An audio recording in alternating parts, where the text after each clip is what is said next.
Prime Minister Modi has delivered his remarks at the 25th Shanghai Cooperation Organization Summit. The summit officially opened today with more than 20 leaders attending from across Eurasia.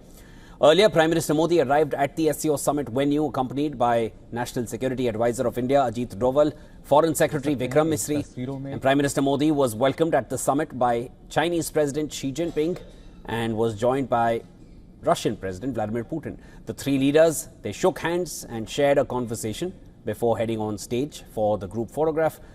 Before delivering his remarks, the Indian leader posted photographs of himself walking through the SCO venue and exchanging views with Putin and Xi.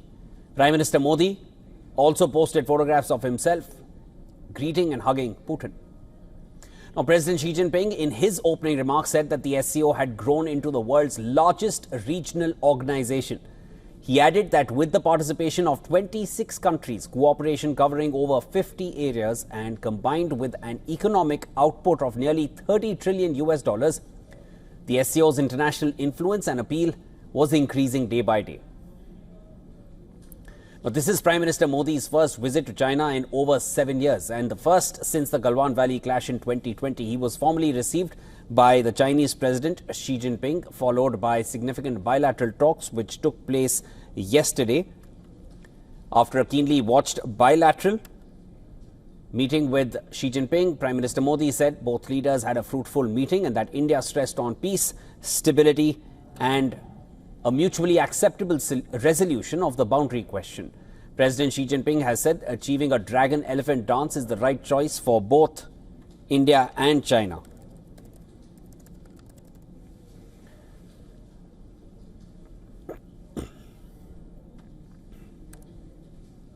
And earlier, President Xi Jinping and his wife welcomed heads of states, including Russia's Vladimir Putin and Indian Prime Minister Narendra Modi for the official reception and family photograph.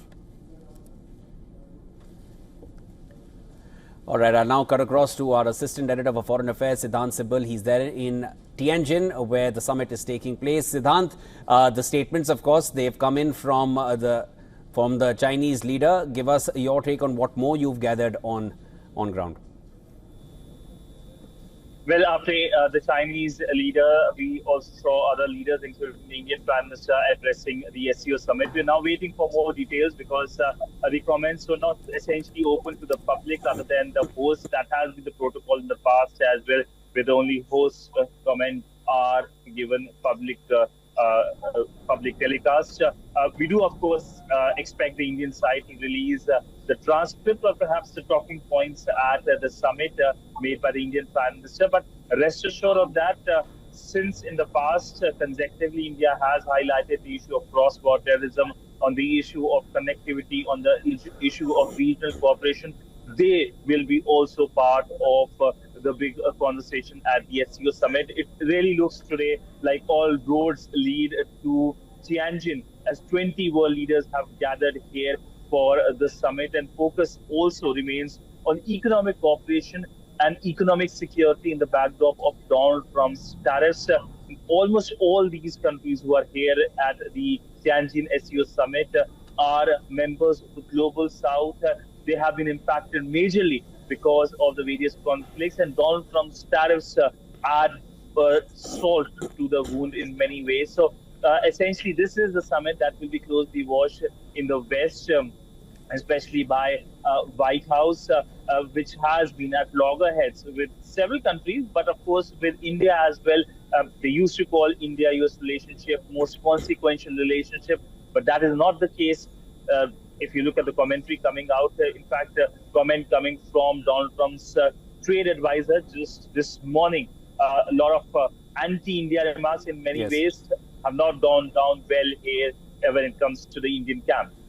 And the response from the Indian side is awaited on that. And as of now, we'll wait to watch what happens next. Siddhant, you're there in Tianjin. We'll connect with you again as more developments come out. All right, to discuss this further, we're now being joined live by Robert Kep from Los Angeles. He's the Director, Asia Pacific Geo-Economics and Business Initiative, Chapman University, and Director, Asia Pacific Geo-Economics Business Initiative. Mr. Kep, thanks so much for joining us here. If you were hearing what Siddhant mentioned recently, I mean, just before I came to you from Tianjin, that these comments must be really watched very, very keenly from the White House. The bully behavior has been criticized in the opening remarks by the Chinese president. Then you had that group huddle between the I, the R and the C and all three respective leaders, Indian Prime Minister, Russian and Chinese presidents. How do you feel, Washington is watching all of this? Well, I hope Washington is paying attention. I think, as some of your earlier comments mentioned, we have certain members of the administration who don't seem to really quite read the signals correctly. I think, look, there's very few in the circle of foreign policy observers in the United States who in any way support the way India has been treated recently. It just doesn't make sense. Even if you want to justify, say, taking a particular approach towards India for trade reasons or for reasons of purchasing Russian oil, it's just been very poorly communicated. And then you just get follow-on comments, not only from the president himself, but people like Treasury Secretary Scott Bessent, Peter Navarro, the trade guru, czar, as it were. And these guys make comments that really don't help the situation at all. So I think in that regard, yes, they should be paying attention. But I would also advise India to pay attention. I know the Prime Minister has his reasons for making the trip and making the overtures, but hugging someone like Putin doesn't play well, regardless of how America perceives that. Europe, the EU, you have the equivalent of the same amount of GDP that the SCO has if you take Europe, Canada, Japan and Australia together, for example. So, to put it in context, I understand that India probably wants to be pivoting away from the U.S. and Washington should pay attention. But India, I would also caution against drawing too closely to powers like China and Russia, which aren't that well received on the global stage. I hear your point, Robert. And as far as the global stage is concerned, the significance that the SCO is kind of arriving at this point, the Chinese president even went ahead and called it the largest regional grouping in the world. How do you feel the SCO is developing, given the kind of turnout that we've seen in this 25th summit? Yeah, so he's right. I mean, Chairman Xi Jinping is correct to say largest in terms of geography, right? So you take this vast swath of land that, of course, India occupies a large chunk and China as well. You put those together and you add in Russia and former Soviet states like Kyrgyzstan and Tajikistan and so forth. And yeah, you have a huge amount of territory. But I think, again, you need to take it into the context of where are those countries headed within the global order. I would actually say India is itself doing quite well. And it is the standout. It is more than these other countries. It's pretty much India and China that people pay attention to. And so I would say that, the summit is going to be drawing some attention while it plays out. But you also have to ask, what do they do as a unified grouping? They're not even as influential as, say, BRICS, which also has these summits, and India is obviously a key part of that.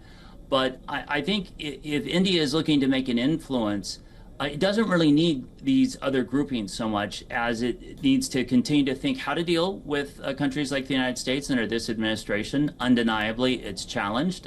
That's quite obvious.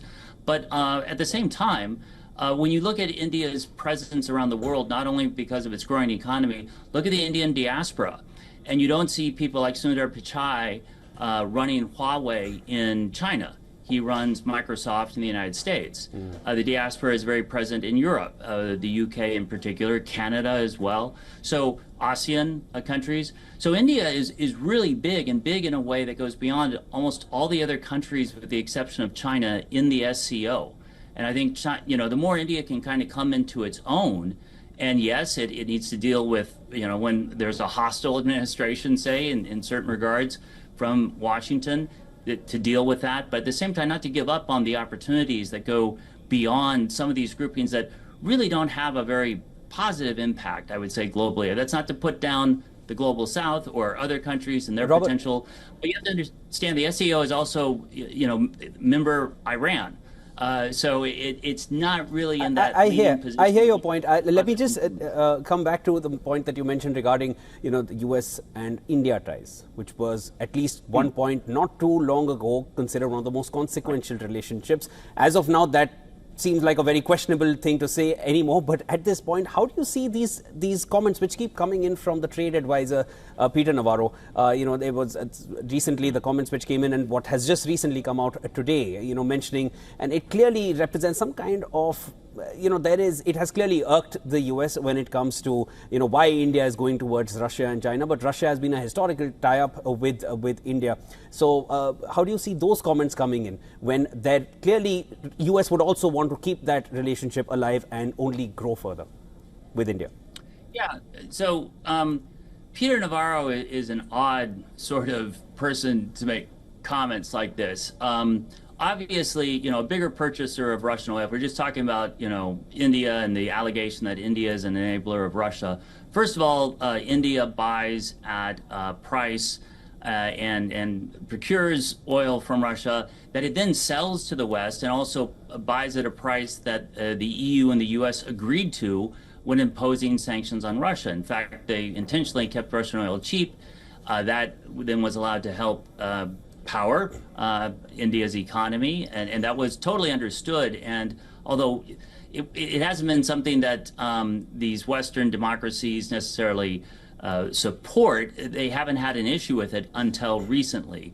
And I think part of the clumsiness coming out of Washington is they see India as maybe a little bit easier source to put pressure on, as opposed to China, where Peter Navarro, who normally is a vociferous critic of China, should be putting his attention as China. That's the #1 purchaser of Russian oil, but they're trying to conclude a big, beautiful deal, as the president would say, with China on trade. And anyway, I think India, unfortunately, is just being sacrificed within U.S. Diplomatic tactics, and they're poor tactics. There's really not much way to defend those. But that is just the reality right now. And I think the more India can just try to navigate around, maybe, it's sad to have to make this kind of, piece of advice, but, flattery. It seems that's one of the ways Pakistan has made inroads with President Trump, by flattering him, saying he helped alleviate the conflict between India and Pakistan in May, and nominating him for the Nobel Peace Prize. That seems to, you do something like that and Trump loves you. Although, I hear a few months before that, you had a bromance with your Prime Minister Narendra Modi. I hear your point, but I guess, a little flattery coming in from the US towards India may also help the case a little more. But we leave it at that. Robert, thanks so much for joining us. By the way, that the US should do that. I would totally endorse that. Perfect. All right. So I'll leave it at that. Robert, thanks so much for joining us. That was Robert Kep joining us from Los Angeles. Thank you.